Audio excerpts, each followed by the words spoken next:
All right, guys, we're excited about this one. We have Justin on, who's one of the authors of Trip Note Pros, which hopefully everybody got in at the Santa Anita. They did it for free for Santa Anita's fall meet, and we're excited to meet another author. We know we've had Benny on. We're excited to get Justin on. Justin, thanks for jumping on.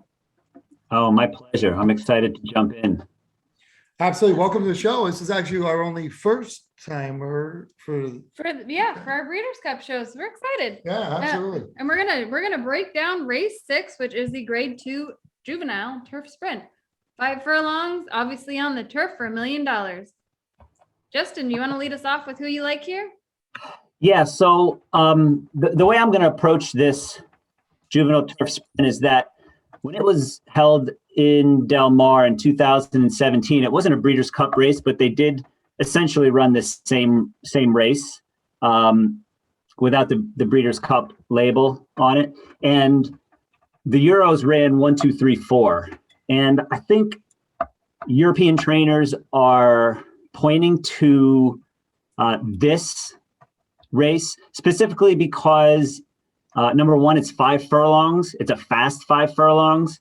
And the Del Mar turf course is going to be firm. And so those Euros looking to come over for a firm turf course are going to get it on Friday. So because Euros have had success at Del Mar in 2017, and because I think this is a spot that the Europeans are pointing towards, I'm going to be heavy on the Euros here.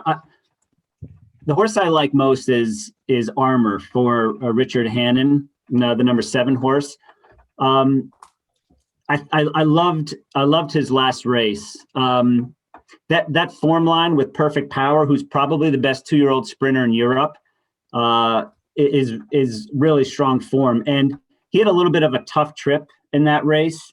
You can't really glean it except it says steadied start in the running line, but he had a tough trip. He was weaving in and out, and he was really finishing late, and he was catching Perfect Power. And so I would guess that Perfect Power would be the favorite in here, if not co-favorite with Avery Jane, which I don't love. But so I think that form line is strong. And if you look down at his past performances, he gets along really well with Ryan Moore. He's 2 for 3 with beat a neck for first in his only loss with Ryan Moore, and Moore gets back on him here. And so I think all those factors lead to Armor running a good race. And I love the post for him, the 7 post. He should get a perfect mid-pack trip and be able to unleash that European kick late in the lane. If I had to choose a second, it would be the 1 Twilight Jet. I love the price at 15-1. I don't love the post, especially with a pile of horses going postward at 5 furlongs. I hate the inside, the 1 and 2 holes, and I hate the outside going 5 furlongs because the speed horses are gonna tend to come over on these inside horses, and they really have to work out a trip. But I'll be compensated with 15-1. So I like Armor on top, and then I would go Twilight Jet in the second spot. Ooh, I like that. Who do you like? Twilight Jet. I'm jumping right aboard with Armor. That's my number 1 pick for a lot of things you said. And my big thing was, does it need the soft turf? And it can translate into here. And I love the post position, like you said exactly. And I'm glad you explained that. And we talked about it a little bit with the juveniles, especially near the rail. When they're getting pressed over towards it, they tend to really back up even more than the other ones that need to know where they need to go. And outside is just too much to ask in 5 furlongs a lot of times. So I think that's a great angle. This is one horse at 6-1 that I'd almost venture to single in a sense if I was doing something, or just bet heavy on Armor. I really like that horse a lot. 1 timer I went with as well, the 9. Why not? It's one of these horses, when he did nothing wrong at this point. I know it's not the same caliber, but won at Santa Anita at a $100,000 race. Nice trainer jockey combo. Weird out of Trap Shot being one of those horses that can come out and actually do well. I was a big Trap Shot fan, but is not translating very well. I got to bet this horse because he just looks very, very good, but maybe overhead, possibly. And the other one I'm going to go with is the 10, Time to Party. And you didn't say the 10, did you? Did he say the 10? No. No. he didn't. 1-7. I remember 15-1. He said, okay. All right. The other one, Time to Party, which is improving. I like that, even though there's a reason why this horse is 15-1, but give me Miller and Pratt on a 15-1 shot. I'm okay with it.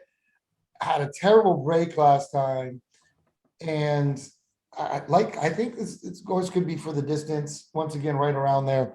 I'll just throw that horse in for fun. I'm just going to go with that. So I'm going to go 7, 9, 10, but heavy on the 7. All right. Wow. AJ, who do you like? I'm with you guys on Armor. I think that could be easily your winner at 6-1. The other ones that no one's mentioned, though, that I'm high on is the 6, the Wesley Ward Irado Ortiz combo, who cruised in that maiden win at Belmont, went overseas, ran well. Now comes back to the States, and it doesn't seem to be getting a lot of love. I mean, 4-1, but I'm talking from, what I've seen on Twitter and all this stuff, and even Timeform doesn't rate him very high. I like this horse a lot, especially coming back over. 4-1, obviously not a great price, but I do like it. Hierarchy might be a horse I throw in there as well, is interested in me, but my favorite in this race, but my favorite for a price is going to be the combo that has won a lot of money, and it is Michael Maker and Luis Saez on Run Curtis Run the 12. Now, Run Curtis Run ran his first ever turf race not that long ago and crushed, just barely missed, and had a 101 time form figure. The winner of that race, Slipstream, had a 97. So clearly ran a winning effort. Now comes back in second ever turf race, who is training super well into this race. I think 20-1, I will take that all day. All right. All right. I have a question for everybody real quick. Yeah. When it says in things, ponied into stretch, what is that European? What's that mean? Pony? Does that mean just galloping with the other horses? I think that's what ponied means, right? Does anybody know this? I don't know. Yeah. Which do you see that on? Which horse? I see, God, who was I just looking at? Do you remember? Because I don't, that's, There I've you go. never heard that. Here it is. It is the 6 Twilight Gleaming second race at Ascot. It says Second pony race to back. S, race near side. It says ponied to S. Does that mean just running with the other horses? Because that what's ponying is training, I thought, when you pony a horse. I mean, they do know they have more characters to put up there than just like a Twitter where it's 140 because they abbreviated quite a bit. Like you couldn't even put near side, you just put NR. Yeah, pony to S, which I'm gonna guess it means you're basically like hanging with the other horses. I think that's what pony would be, running like a gallop. I don't know. I would agree with that. I've never seen that before. Me My either. goodness. So can I just add one more thing about this race? I think that I think the 6-1 on Armor is a farce. I think he's gonna go a favorite. I think Avery Jane will be the second choice. I think he'll float up from 5-2, but I think Armor's going to be in the 3-1 range. I agree. And- I see that. I Yeah. agree. Maybe two. Yeah. Maybe two. I mean, Yeah. I really think. Yeah. No, we'll see. But so I did play Averly Jane. I did play the 8. I mean, this horse she's tough. She's tough and undefeated right now in her 4 races, but I am throwing in some money here. I like Hierarchy. I know AJ kind of touched on this horse just a bit. We have Oshie Murphy sticking in the irons, dropping back to 5 furlongs.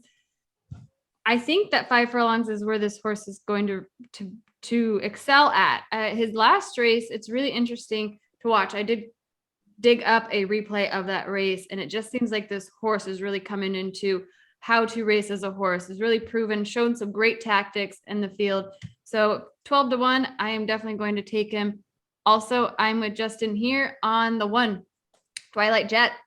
I think this is another horse where it's going to be proven at 5 furlongs. This is horse's distance.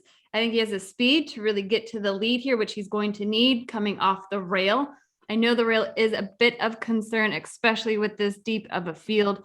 This horse has raced out of post position 1 in a couple decent sized fields.